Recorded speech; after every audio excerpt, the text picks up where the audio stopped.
Welcome back to Freshco Graphics. Whether you're a returning viewer or joining us for the first time, we're thrilled to have you. Subscribe now for captivating insights into home and interior design. French country charm. Designing a home that breathes the serene countryside.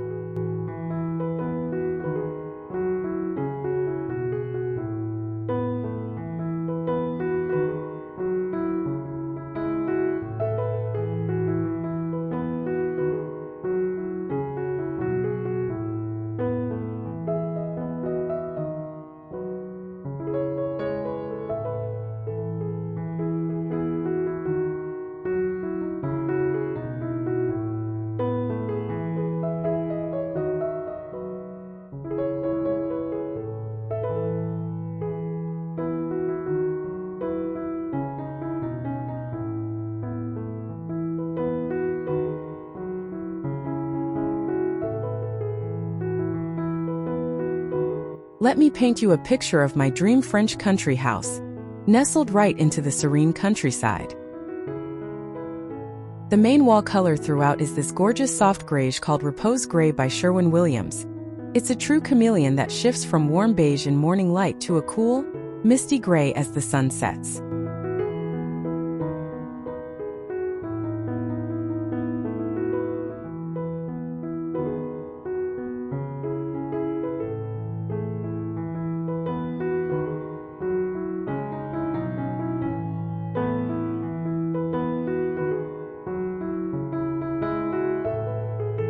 We're weaving in dusty lavender as our accent color. Not screaming purple, but that faded, dried flower hue that feels like a calming sigh. Outside, the facade is pure poetry. Golden stone that melts into an ochre wash, all topped with a roof of aged terracotta tiles that have softened to a dusty rust.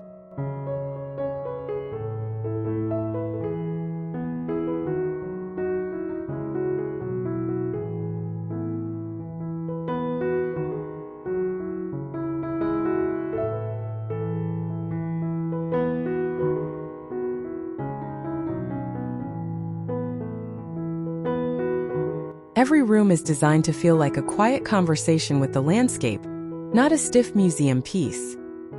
So grab a cup of tea, and let's wander through this home together, room by lovely room.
You step through the front door, and the first thing you notice is that the Repose Gray walls seem to hold the late afternoon light like a soft blanket.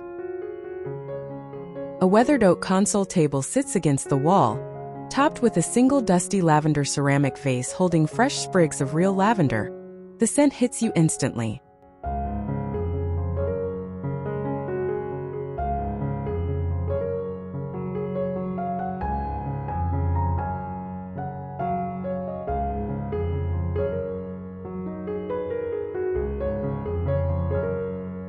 Underfoot, wide plank limestone floors are scuffed and warm, with a faded rag rug in muted lavender and cream stripes to wipe your boots. To the left, an antique gilt mirror reflects the golden stone facade visible through a small window, doubling the ochre warmth.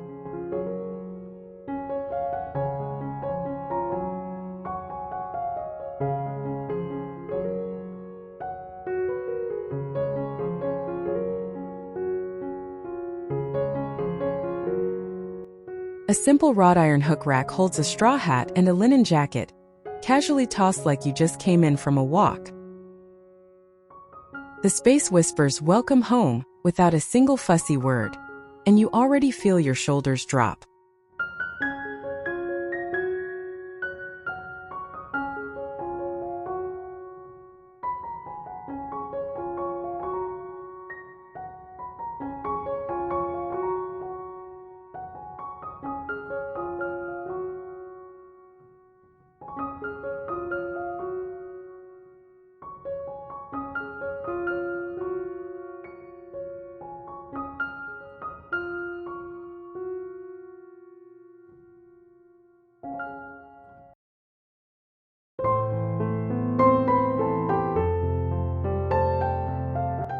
Now the living room opens up, and those Repose Gray walls absolutely glow next to a massive limestone fireplace that's been whitewashed until it's almost creamy.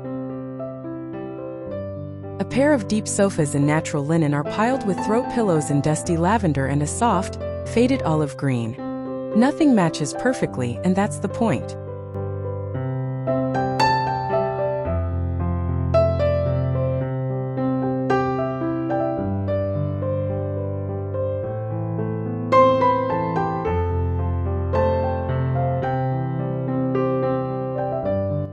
The ceiling shows off rough-hewn beams aged to a smoky brown, and they anchor the room like old tree limbs.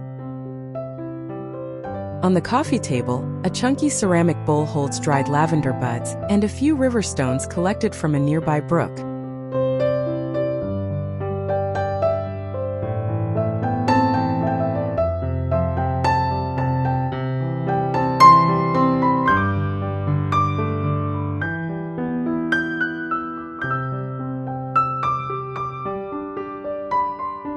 French doors stand open to the garden, letting in a breeze that billows the sheer, unhemmed cotton curtains just a little. You could curl up here with a book and watch the light change for hours, and you'd never get bored.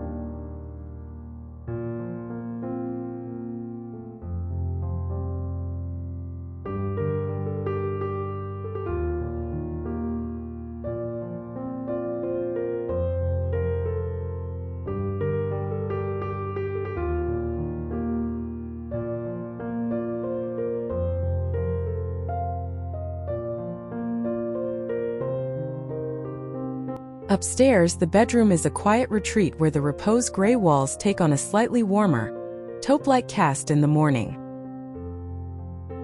The bed is an iron-framed antique painted a matte, chalky white, dressed in rumpled linen sheets the color of unbleached cotton, and a dusty lavender quilt that's been hand-stitched.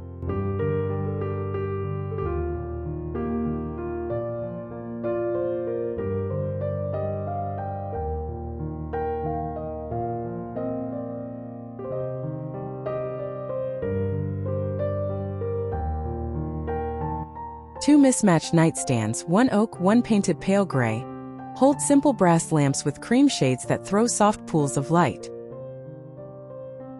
Across from the bed, an old armoire in honey-toned wood leans slightly, its doors open to reveal a few folded sweaters and a vase of dried lavender on top.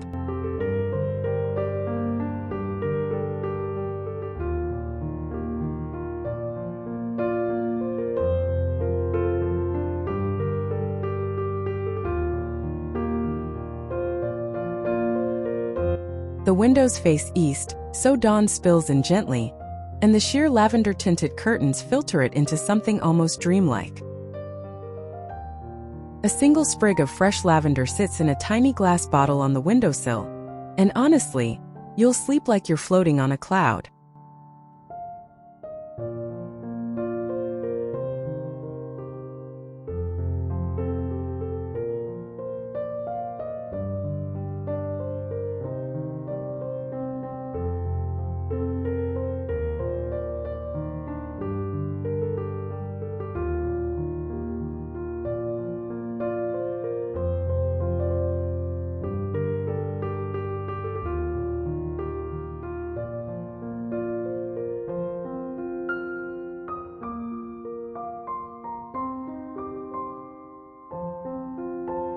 The dining room feels like a celebration of everyday meals, with those Repose Gray walls making the space feel both intimate and airy.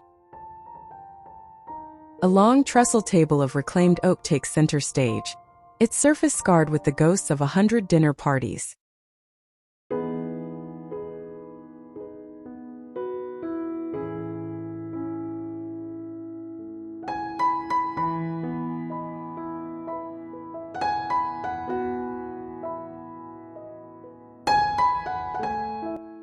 Around it 8 mismatched chairs, 3 in carved walnut, 2 in painted lavender, 3 in rush seat beech, look like they've been collected over decades. Above the table, a wrought iron chandelier holds drippy candles that have never been straight, casting flickering shadows that dance with the ochre glow from the adjacent facade's windows.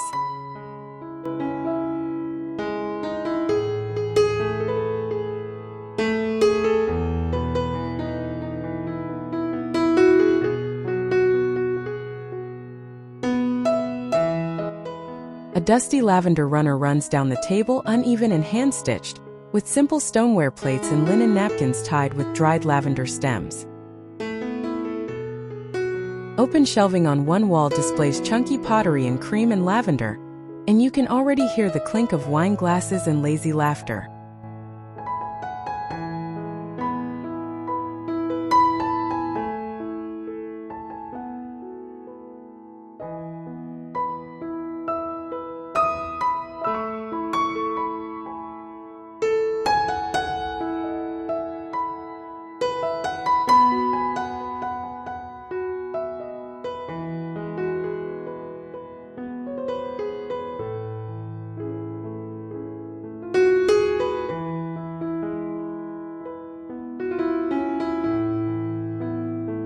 Now for the heart of the house, the kitchen, where the Repose Gray walls are partially hidden by floor-to-ceiling cabinets painted a soft, chalky lavender gray.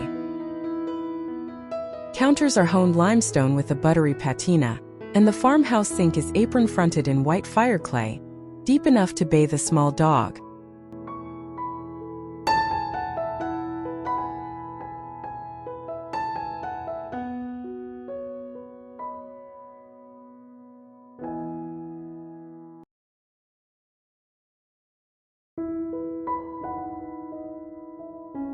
Open shelving holds stacks of cream dishes, while copper pots hang from a wrought iron rack over a massive butcher block island that's seen 1,000 onions chopped.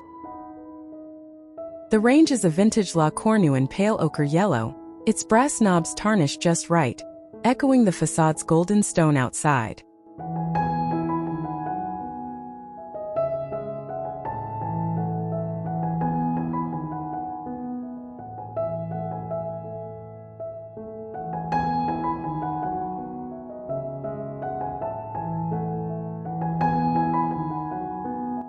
A small breakfast nook in the corner has a built-in bench upholstered in faded lavender ticking stripe, with a little oak table for morning coffee. Fresh lavender sits in a water glass by the window, and the whole room smells like rosemary and bread. You'll never want to leave.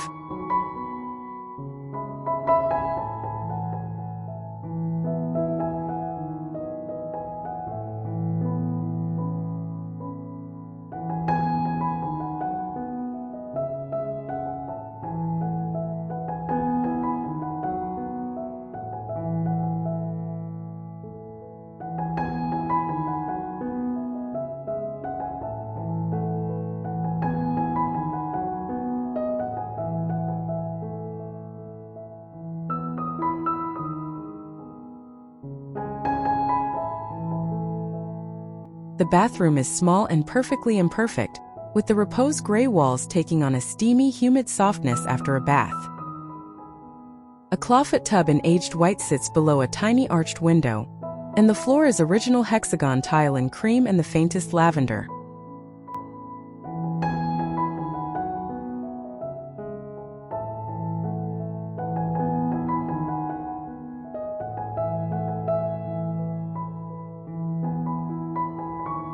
The vanity is a repurposed walnut dresser with a ceramic basin perched on top, its brass faucet dripping in a friendly, non-annoying way. Towels are linen in dusty lavender and undyed oatmeal, hanging from simple wooden pegs, always a little crooked.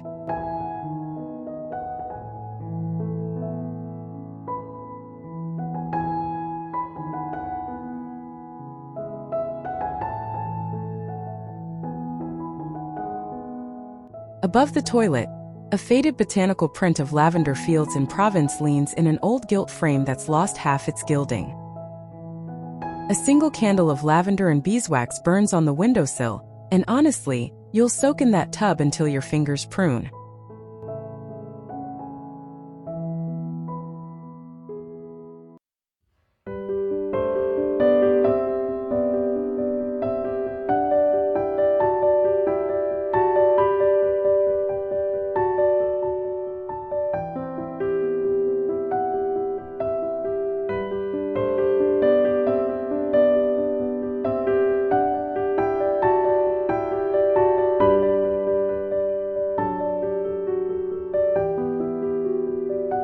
Let's step outside and admire that facade, because it's a masterpiece of gentle aging.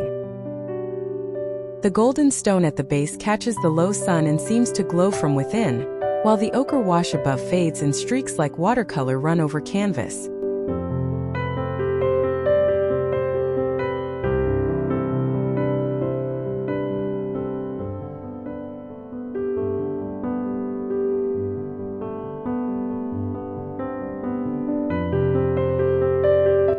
That aged terracotta roof has tiles that vary from deep rust to a pinkish terracotta, with moss growing in the shady north corners like little velvet cushions. Shutters on the windows are painted a dusty lavender that's almost gray, and they're always propped open just a crack, never symmetrical.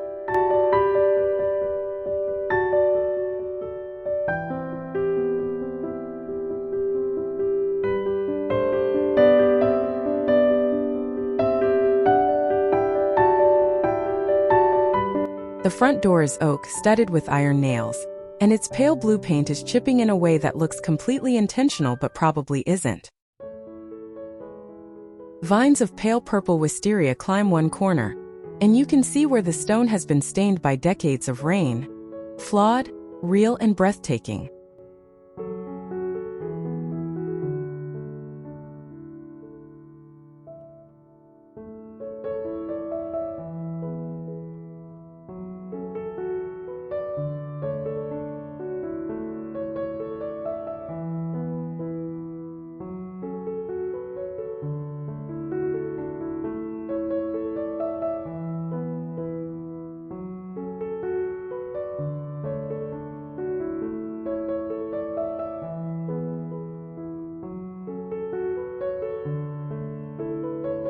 The garden stretches out behind the house like a lazy cat in the sun, completely unpretentious.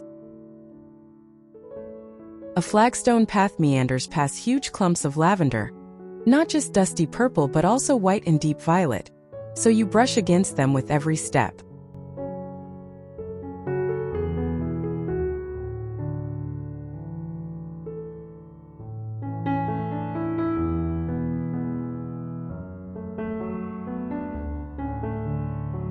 There's a weathered wooden bench under an old olive tree, its leaves silver green, and the ground beneath is scattered with fallen lavender blossoms.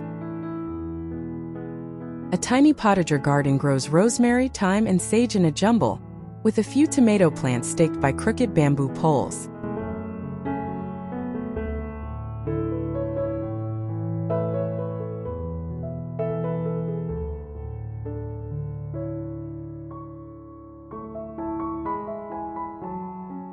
Wildflowers, poppies, chamomile, and oxeye daisies spill over the edges of the gravel paths, and an old stone well holds a clay pot of trailing ivy. You sit there as the sun sets, the golden stone facade glowing ochre behind you, and you realize this isn't a design, it's a life.